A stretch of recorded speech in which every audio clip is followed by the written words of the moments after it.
지금부터 제20대 대통령 선거 국민의힘 선거대책본부 전체 회의를 진행하겠습니다. 먼저 권영세 선거대책본부장께서 말씀하시겠습니다. 예, 권영세 본부장입니다. 정권 연장에만 혈안이 된 문재인 정권이 공정한 대선 관리를 포기하고 조혜주 알박기를 통해서 또다시 관건 선거를 획책했습니다. 이런 꼼수에도 대선 업무의 공정성과 중립성을 지키고자 하는 2,900명 선관위 공무원 전원이 단체 저항에 결국 백기를 들고 무산되었습니다.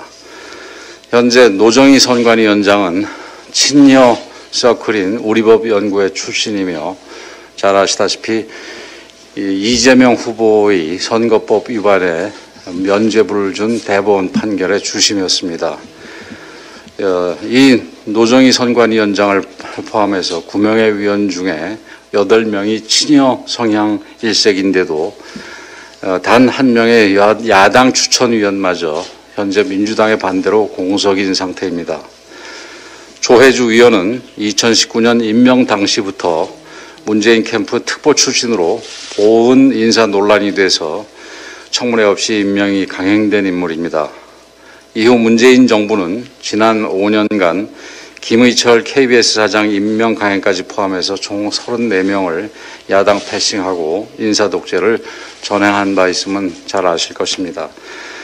우리 국민의힘에서 발의한 조혜주 방지법은 거대 여당 민주당의 의회 독재에 가로막혀 현재 통과가 되지 못하고 있는 안타까운 실정입니다. 문재인 정부의 전방위적인 관건 선거 획책은 한두 번이 아니라 상습적이고 고질적입니다.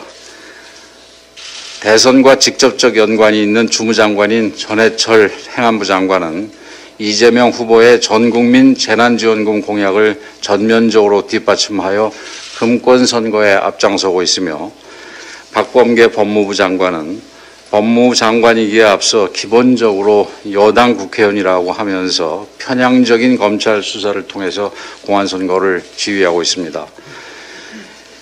이외에도 문재인 청와대 출신 박진규 산자부 차관과 김경선 여가부 차관은 민주당 공약을 뒷바라지하며 이재명 관권선대위 활동을 하다가 고발당한 예도 있었습니다.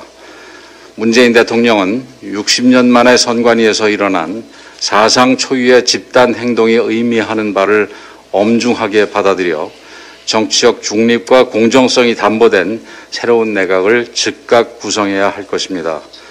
앞으로 44일 후 국민들은 이렇듯 기울어진 운동장에서도 사상 유례없는 편파적 관권 선거의 획책 기도를 정권 교체로 심판할 것입니다. 이상입니다. 다음으로 조경태 직능본부장께서 말씀하시겠습니다. 네, 대선이 이제 44일 남았습니다. 정권 교체를 연망하는 국민들의 마음을 잘 담아내어서 최대한 낮은 자세로 최대한 겸손한 마음으로 살얼음판을 걷는다는 그런 심정으로 우리가 모두 한 마음으로 잘 뭉쳐 나가서 국민들이 연망하는 정권 교체를 꼭 이루는데 우리 모두 앞장서도록 하면 좋겠습니다. 감사합니다. 예, 선거대책본부 회의에 세 분의 청년 보좌역을 모셨습니다. 정주원 청년 보좌역, 오철환 청년 보좌역, 그리고 장혁준 청년본부 수석 부본부장 참석하셨습니다. 그럼 정주원 청년보좌역 말씀 청해 듣겠습니다. 안녕하세요. 저는 올해 대학교 3학년이 되는 정주원 청년보좌역입니다.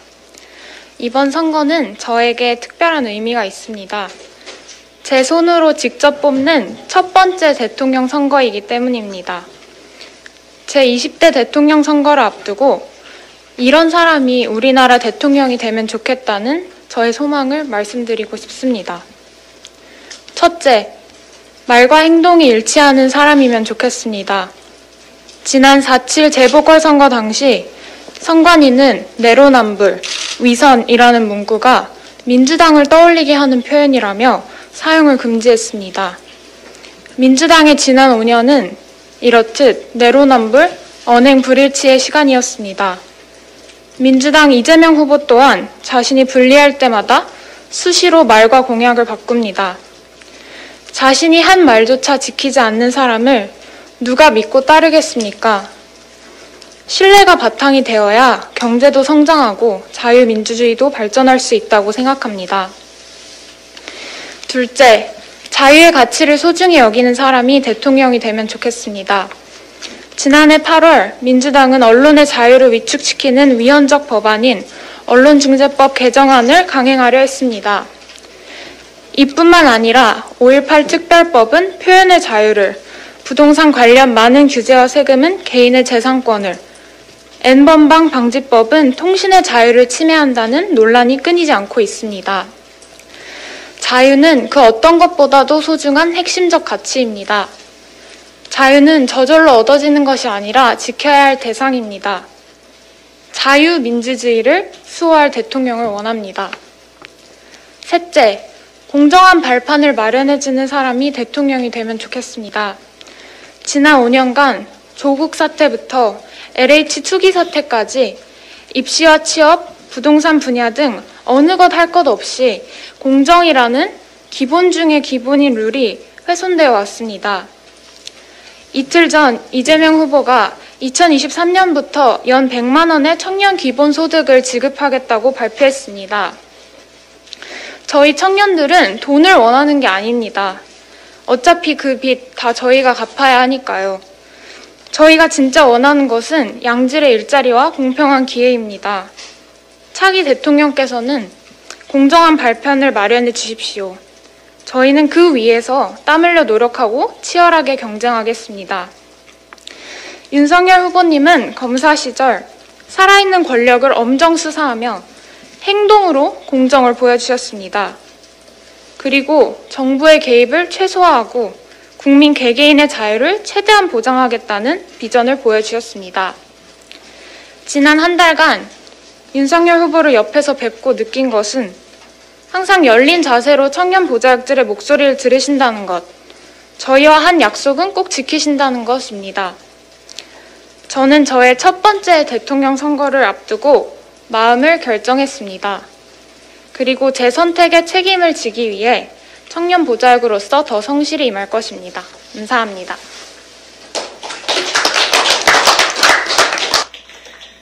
네, 저는 오늘 이 자리에서 문재인 대통령과 이재명 후보에게 사과를 요구합니다. 먼저 문재인 대통령은 선거 중립을 훼손한 것에 대해 국민들에게 사과하기 바랍니다. 대선 캠프 출신의 조혜주 상임위원을 임명한 것부터 첫 단추를 잘못 끼운 것이었습니다.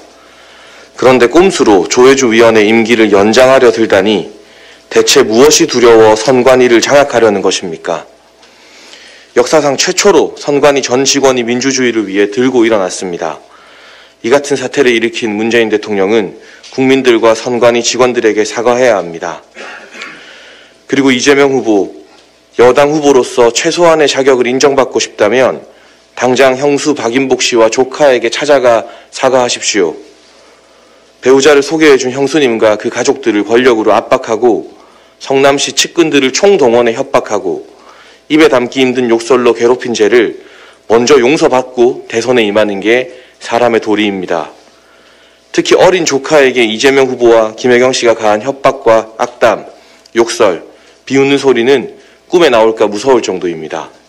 이재명 후보는 권력을 잡으면 대한민국의 평범한 청년들도 조카처럼 대할 것인지 묻고 싶습니다. 국민들에게 사과하기 전에 가족들에게 찾아가 사과하는 게 순서입니다. 그분들에게 용서받지 못한다면 이재명 후보는 대선 후보로 활동할 자격이 없습니다.